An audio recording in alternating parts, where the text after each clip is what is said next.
Bien sûr, mais je pense que le problème que l'on a rencontré en 2023 se répercute sur 2024, et avec d'autres. Donc c'est un problème d'estimation de recettes, bien sûr.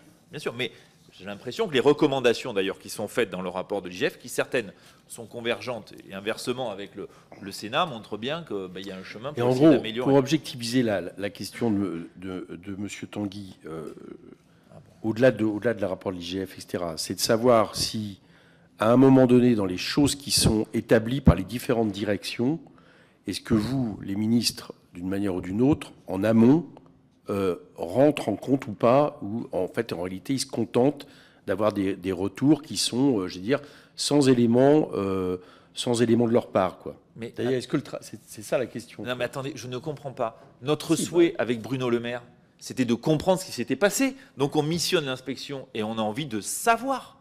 On a envie de savoir pour pouvoir ensuite corriger et ne pas être confronté dans le futur à d'autres problèmes comme ça.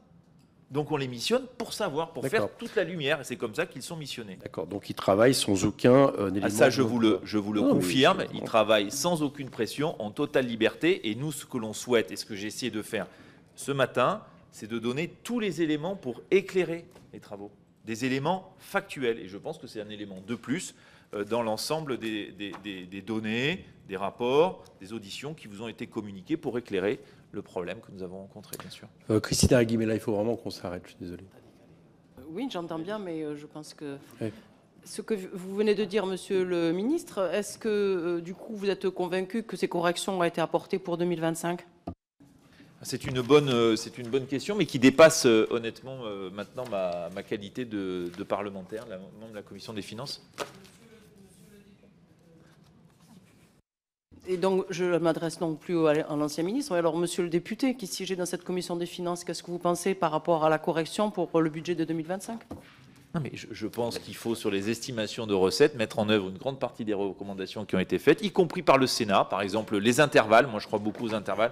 C'est une forme de fétichisation du chiffre juste qui n'existe pas parce que c'est de la prévision. Donc, je pense qu'il y a des éléments utiles au débat pour améliorer, et j'imagine qu'il y a encore des travaux à Bercy pour améliorer davantage encore cet exercice de prévision de recettes.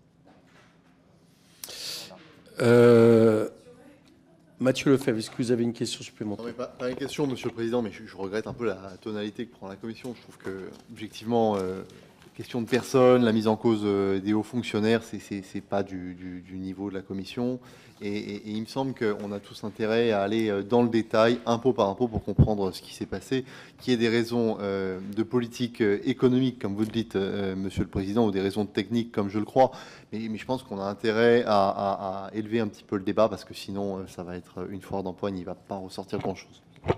Bien, merci à tous. Alors, normalement, on a une réunion de bureau. Excusez-moi, là, je sors de la commission d'enquête.